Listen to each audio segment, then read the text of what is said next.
Hello friends, मैं doctor Wasim I Khan, assistant professor, Shri Shivaji law college Parbhani, Maharashtra, India. आज के इस लेक्चर में हम टॉर्ट ऑफ नेग्लिजेंस का ही एक पार्ट डिस्कस करने वाले हैं जो डील करता है defences available for the tort of negligence. इसके केस लॉज भी हम आज के इस लेक्चर में डिस्कस करेंगे। तो चलिए स्टार्ट करते हैं इस टॉपिक को।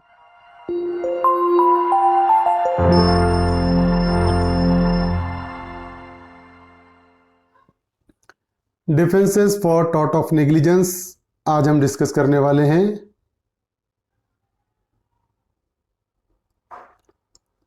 तो इसके पहले लेक्चर में, 2 लेक्चर में हमने नेग्लिजेंस के इसेंशियल डिस्कस किए हैं, साथ ही साथ रेस इप्सा लोक्यूटर का मतलब क्या होता है वो भी हमने डिस्कस किया है। अब अगर कोई पर्सन नेग्लिजेंट के लिए किसी पर्सन के अगेंस्ट में सूट फाइल होती है या केस फाइल होता है, तो वो पर्सन जिसके अगेंस्ट में सूट फाइल हुई है वो पर्सन अपनी लायबिलिटी को कुछ डिफेंसेस लेकर अवॉइड कर सकता है, मतलब वो अपनी लायबिलिटी से बच सकता है। वो डिफेंसेस क्या है वो हम डिस्कस करने वाले हैं। तो एक्ट ऑफ गॉड ये पहला डिफेंस है नेग्लिजेंस के लिए। अब देखिए कि होता क्या है कि पर्सन कब अपनी लायबिलिटी को या एक्ट ऑफ गॉड का डिफेंस लेकर अवॉइड कर सकता है। It literally means N act of nature independent of human intervention. तो अगर कोई पर्सन ऐसा एक्ट जो विदाउट ह्यूमन इंटरवेंशन है, जिसमें इंसान का कोई भी किसी भी तरीके का इंटरफियरेंस नहीं है, उसमें उसका कोई भी दखल नहीं है, तो उस सिचुएशन में क्या होता है, उस एक्ट को हम एक्ट ऑफ गॉड कहेंगे।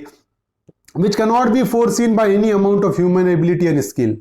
ऐसा एक्ट जिसको हम देख नहीं सकते, जिसका हम पता नहीं लगा सकते, मतलब अपनी एबिलिटी को खर्च करके हम उस चीज का पता नहीं लगा सकते, ऐसे एक्ट को हम एक्ट ऑफ गॉड कहेंगे। And if seen can not be prevented by any means, care and skill.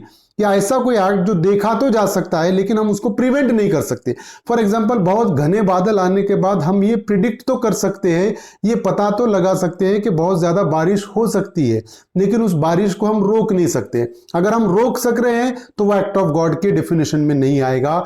ऐसा एक्ट जो हम देख नहीं सकते, या अगर देख सकते हैं तो उसको रोक नहीं सकते, हमारे मतलब एबिलिटी नहीं है उसको रोकने की, ऐसा अगर एक्ट है तो वो एक्ट ऑफ गॉड कहलाएगा। अब example of act of God में हम देखते हैं अर्थक्वेक। अगर जलजला आता है, भूकंप आता है, तो एक्ट ऑफ गॉड है। भूकंप से होने वाला नुकसान हम किसी पर्सन को लायबल नहीं कर सकते क्योंकि वो एक्ट ऑफ गॉड है। देन लाइटनिंग, अगर बिजली कड़कने से या बिजली के गिरने से किसी को नुकसान होता है तो ये एक्ट ऑफ गॉड है, कोई पर्टिकुलर पर्सन उसके लिए लायबल नहीं होगा, है ना। हेवी रेनफॉल, हेवी रेनफॉल क्या है, एक्ट ऑफ गॉड है, जिसके लिए हम किसी पर्सन को लायबल नहीं ठहरा सकते हैं। देन फ्लड, अगर बाढ़ आ जाती है तो बाढ़ आने का कारण बहुत ज्यादा बारिश होना है, और बहुत ज्यादा बारिश होना यह एक्ट ऑफ गॉड है। किसी ह्यूमन बीइंग का, किसी इंसान का एक्ट ये नहीं हो सकता है। तो एक्ट ऑफ गॉड का डिफेंस कब अवेलेबल रहेगा, अगर कोई ऐसा डिफेंस है, ऐसा कोई एक्ट है जिसमें ह्यूमन इंटरवेंशन नहीं है, तो हम उसको एक्ट ऑफ गॉड कहते हैं। और उस सिचुएशन में फॉर एग्जाम्पल, बहुत ज्यादा बारिश होने की वजह से अपने पड़ोसी को नुकसान हो गया। अब सिचुएशन ऐसी हो, पड़ोसी हमारे अगेंस्ट में सूट फाइल नहीं कर सकता है। निकोलस वर्सेस मार्शलैंड का केस हमने ऑलरेडी डिस्कस किया हुआ है। उस केस में क्या हुआ था कि डिफेंडेंट ने एक आर्टिफिशियल लेक तैयार किया था पहाड़ों का पानी को रोककर। अब हुआ ऐसा कि एक रात बहुत ज्यादा बारिश हुई, और बहुत ज्यादा बारिश होने की वजह से वो लेक से वाटर ओवरफ्लो हुआ, जिसके वजह से प्लेंटिफ के जो छोटे छोटे ब्रिज थे सामने वो बहकर चले गए, प्लेंटिफ को नुकसान हुआ। प्लेंटिफ ने डिफेंडेंट के अगेंस्ट में सूट फाइल किया कि तुम्हारे नेग्लिजेंट एक्ट की वजह से मुझे नुकसान हुआ। लेकिन यहां पर डिफेंडेंट ने एक्ट ऑफ गॉड का डिफेंस लिया, और कोर्ट ने कहा कि यस, हेवी रेनफॉल ये एक्ट ऑफ गॉड के कंसेप्ट में आता है, और इसलिए डिफेंडेंट इसके लिए लायबल नहीं है। तो ये डिफेंस लेके अपनी लायबिलिटी को अवॉइड कर सकता है। Inevitable accident is another defence. दूसरा डिफेंस क्या है, इनएविटेबल एक्सीडेंट है। देखिए, accident means N unexpected occurrence of something that can not B predicted और प्रिवेंटेड। एक्सीडेंट उसी चीज को हम बोलते हैं जो ना तो प्रिडिक्ट किया जा सकता है ना तो रोका जा सकता है ना। अगर फॉर एग्जांपल किसी पर्सन को ये पता हो कि आज वो कार ड्राइव करेगा तो उसका एक्सीडेंट होने वाला है, वो किसी को डैश करने वाला है, तो वो पहले से ही कार ना चलाए। मतलब प्रिडिक्ट नहीं किया जा सकता है ना, इसीलिए उसको एक्सीडेंट कहा जाता है। और जिसको हम प्रिडिक्ट कर सकते हैं वो एक्सीडेंट होगा ही नहीं, जिसको हम प्रिवेंट कर सकते हैं वो एक्सीडेंट होगा ही नहीं। तो इनएविटेबल एक्सीडेंट का मतलब ऐसा एक्सीडेंट जिसको ना हम तो प्रिडिक्ट कर सकते हैं और ना तो प्रिवेंट कर सकते हैं। In such a case the defendant will not be liable if they had no intention to cause it and if the plaintiff is injured because of it. उस सिचुएशन में अगर डिफेंडेंट का अगर इरादा किसी को कोई नुकसान पहुंचाना था ही नहीं, उसका इंटेंशन नुकसान पहुंचाना था ही नहीं, और ना तो उसका नेग्लिजेंट एक्ट है, तो उस सिचुएशन में वो पर्सन लायबल नहीं होगा नेग्लिजेंस के लिए। तो इनएविटेबल एक्सीडेंट में Harnam Singh versus RP auto एड, इस केस में क्या हुआ था, टायर के फटने के वजह से एक्सीडेंट हुआ और प्लेंटिफ को इंजरी हो गई। प्लेंटिफ ने सूट फाइल किया डिफेंडेंट के अगेंस्ट में और उसका कहना यह था कि तुम्हारे नेग्लिजेंट एक्ट की वजह से मुझे नुकसान हुआ। लेकिन यहां पर डिफेंडेंट ने इनएविटेबल एक्सीडेंट का डिफेंस लिया, उसने कहा कि ये तो एक्सीडेंट है, इसमें मेरी क्या गलती है। लेकिन सिचुएशन ऐसी थी इस केस में कि डिफेंडेंट जो टायर यूज कर रहा था उसकी व्हीकल को, वो टायर फटे हुए पुराने टायर थे। और एक्सीडेंट हुआ भी क्यों, क्योंकि स्पीड से, एक्सेसिव स्पीड थी, स्पीड बहुत ज्यादा होने की वजह से एक्सीडेंट हुआ।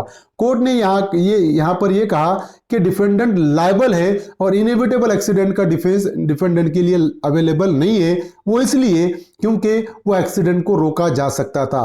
फटे पुराने टायर थे, उसको पता था कि ये टायर फट सकते हैं, तो वो टायर को रिप्लेस कर सकता था। दूसरा ये कि अगर रिप्लेस करने का उसके पास पैसे नहीं थे फॉर एग्जांपल, तो वो स्पीड को कंट्रोल करके भी एक्सीडेंट को रोक सकता था, इसलिए ये एक्सीडेंट को रोका जा सकता था। इनएविटेबल एक्सीडेंट का डिफेंस कब अवेलेबल रहेगा, ऐसा एक्सीडेंट जिसको केयर लेने के बाद भी हम नहीं रोक सकते, ऐसे एक्सीडेंट को इनएविटेबल एक्सीडेंट कहेंगे और उस सिचुएशन में ही ये इनएविटेबल एक्सीडेंट का डिफेंस अवेलेबल रहेगा।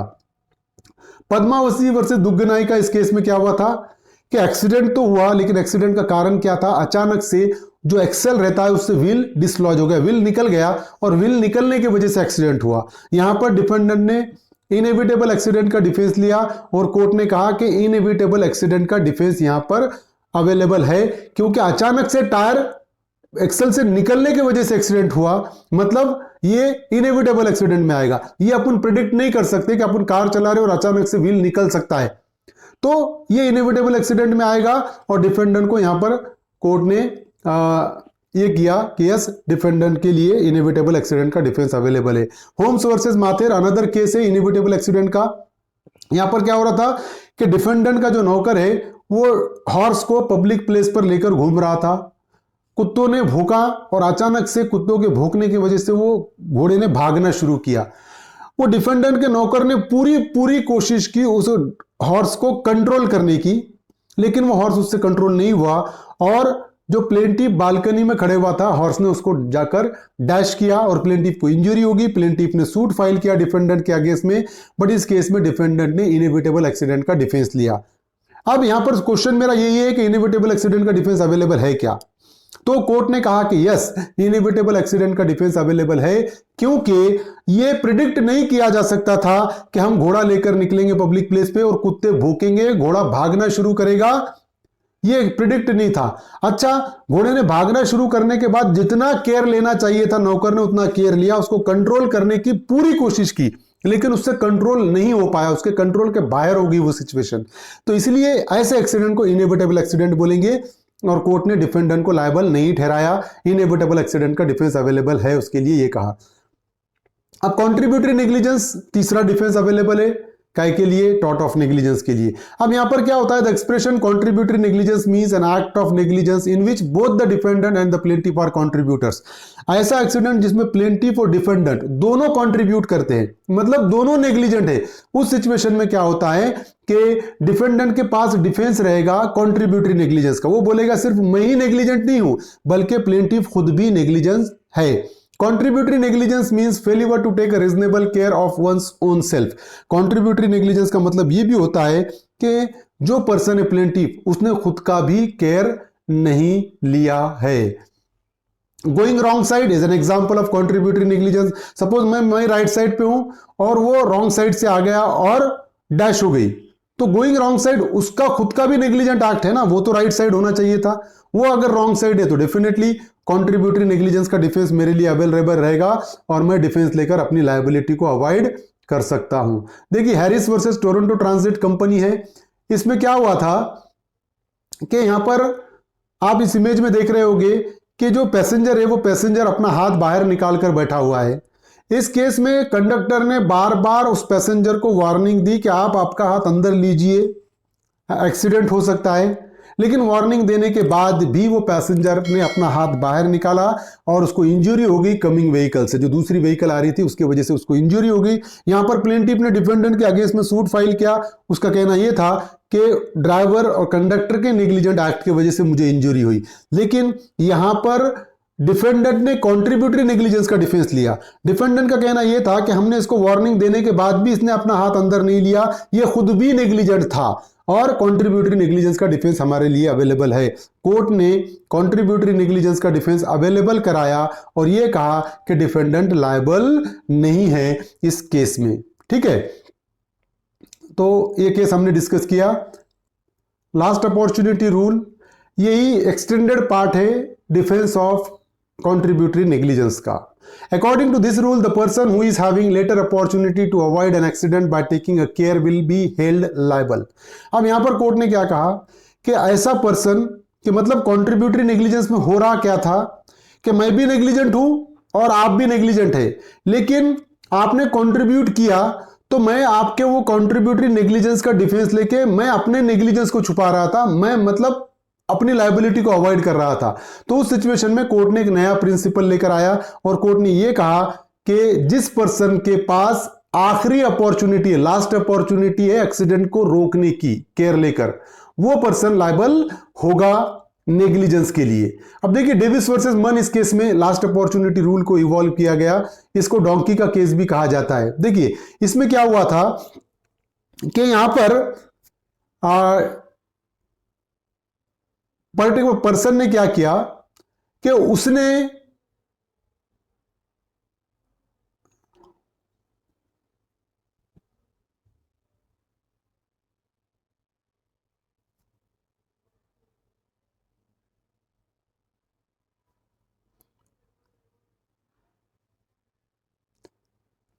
डेविस वर्सेस मन, इस केस में देखिए डोंकी का केस है ये। इस केस में क्या हुआ था, प्लेंटिफ ने अपने डोंकी के पैरों को बांधकर एक नैरो हाईवे पर उसको छोड़ दिया था। अब वो पैरों को बांधने की वजह से डोंकी इधर उधर मूव भी नहीं कर पा रहा था।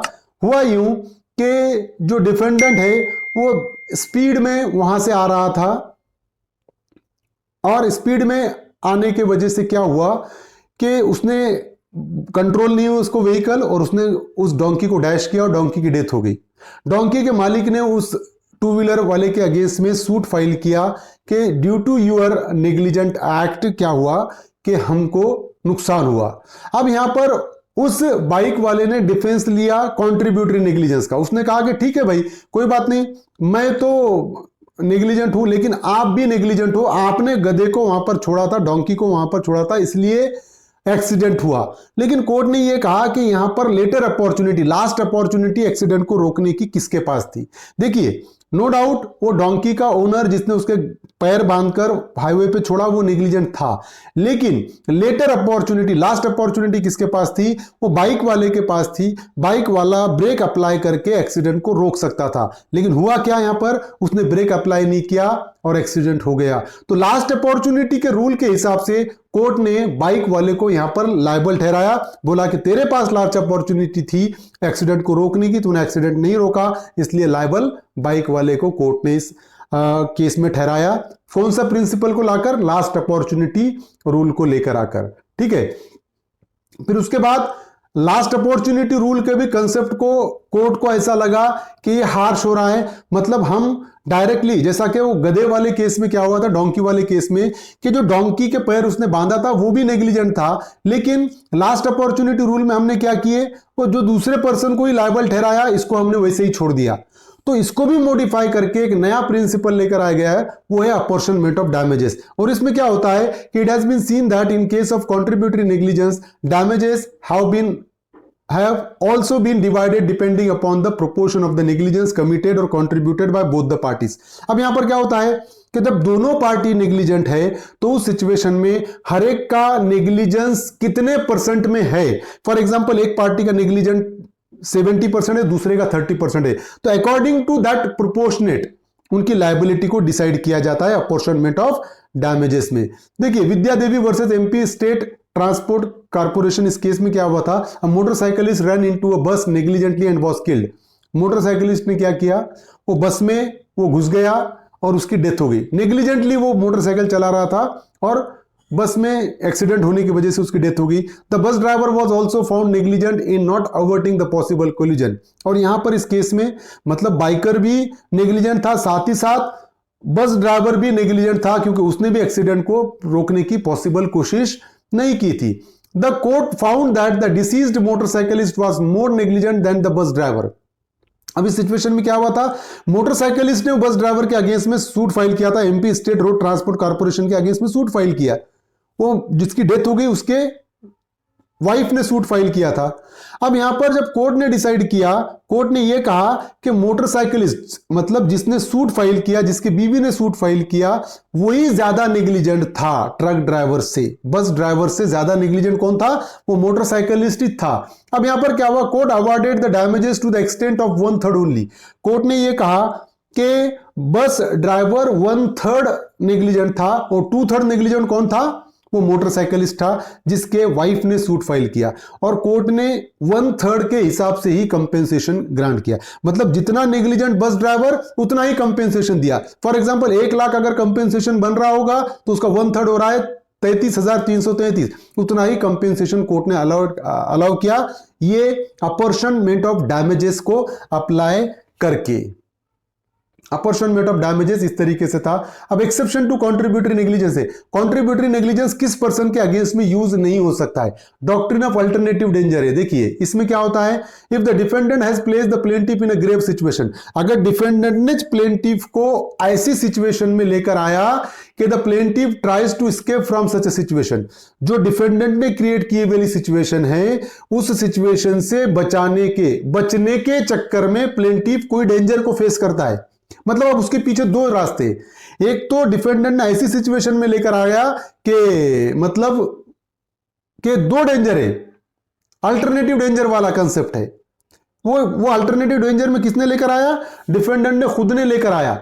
और उस सिचुएशन में अगर प्लेंटिफ अगर एक चूज करता है, एक से बचने के लिए दूसरे तरफ जाता है और उस प्रोसेस में इंजरी होती है, तो डिफेंडेंट कॉन्ट्रीब्यूटरी नेग्लिजेंस का डिफेंस नहीं ले सकता, क्योंकि उस सिचुएशन में लाने वाला डिफेंडेंट खुद है। In that process if the sustained injury the defendant can not set up a defence of contributory negligence, वो डिफेंस नहीं ले सकता है। एग्जाम्पल है, केस लॉ है, देखिए डॉक्ट्रिन ऑफ अल्टरनेटिव डेंजर का, जोन्स वर्सेस बॉयस। इस केस में क्या हुआ था, the plaintiff was passenger in defendant coach, defendant के लॉरी में प्लेंटिफ पैसेंजर था, and the defendant was driving the coach so negligently that the plaintiff saw imminent danger to his life। और defendant बहुत negligently वो vehicle को चला रहा था, प्लेंटिफ को उसके लाइफ को धोखा लगा, प्लेंटिफ को ये लगा कि ये कहीं ना कहीं जाकर डैश करने वाला है। अब उसके पास एक ही सिचुएशन थी, एक तो डैश होके उसको इंजरी हो जाए या वो बस से कूद जाए, उस लॉरी से कूद जाए। उसने क्या किया, in course of saving himself from the danger he jumped off the coach and his leg was broken. उसको लगा कि ये कहीं ना कहीं डैश करने वाला है और वो खुद की जान बचाने के चक्कर में कूद गया उस कोच से और उसका पैर टूट गया। अब यहां पर सिचुएशन ऐसी ही थी, उसने सूट फाइल किया डिफेंडेंट के अगेंस्ट में और यहां पर डिफेंडेंट ने डिफेंस लिया कॉन्ट्रीब्यूटरी नेग्लिजेंस का। अब उस सिचुएशन में लाया किसने, कूदने की सिचुएशन में किसने लेकर आया, डिफेंडेंट ने खुद ने। अगर डिफेंडेंट केयरफुली व्हीकल चलाता तो प्लेंटिफ ना कूदता, लेकिन सिचुएशन ऐसी है कि उसको पता था कि अगर मैं कूदा नहीं तो ये किसी को डैश कर देगा और मेरी जान चली जाएगी। ये डेंजर में लाया डिफेंडेंट ने खुद ने, और उसको ये भी पता था कि मैं कूदूंगा उस कोच से तो मुझे कुछ इंजरी भी हो सकती है। ये पता होते हुए भी वो कूदा। उस सिचुएशन में डिफेंडेंट ये नहीं कह सकता कि कॉन्ट्रीब्यूटरी नेग्लिजेंस है बोल के। तो यहां पर डिफेंडेंट को कोर्ट ने लायबल ठहराया। कोर्ट ने कहा कि कॉन्ट्रीब्यूटरी नेग्लिजेंस का डिफेंस आपके लिए अवेलेबल नहीं है। Contributory negligence by the children, देखिए कॉन्ट्रीब्यूटरी नेग्लिजेंस का डिफेंस चिल्ड्रन के अगेंस्ट में अवेलेबल नहीं होगा, क्योंकि चिल्ड्रन में उतनी मैच्योरिटी नहीं रहती, वो चीजों को सही तरीके से जज नहीं कर सकते, वो इनएक्सपीरियंस होते हैं, तो उनको पता नहीं होता है कि सही क्या है गलत क्या है। इसलिए हम कंट्रीब्यूटरी नेग्लिजेंस का डिफेंस बच्चों के अगेंस्ट में यूज नहीं कर सकते। यानी बच्चा रोड क्रॉस कर रहा है और अगर किसी लॉरी ने उसको डैश कर दिया, लॉरी वाला ये नहीं बोल सकता है कि बच्चा भी नेग्लिजेंट है। कंट्रीब्यूटरी नेग्लिजेंस का डिफेंस बच्चों के अगेंस्ट में अवेलेबल नहीं रहेगा। तो ये एक्सेप्शन है कंट्रीब्यूटरी नेग्लिजेंस को। तो हियर यहां पर हमने डिफेंसेस ऑफ नेग्लिजेंस कंक्लूड किया। आई होप आपको समझ में आया होगा, और आपको समझ में आया है तो प्लीज़ मेरे चैनल को सब्सक्राइब कीजिए और इस लेक्चर को ज़्यादा से ज़्यादा स्टूडेंट तक शेयर कीजिए। Thank you very much.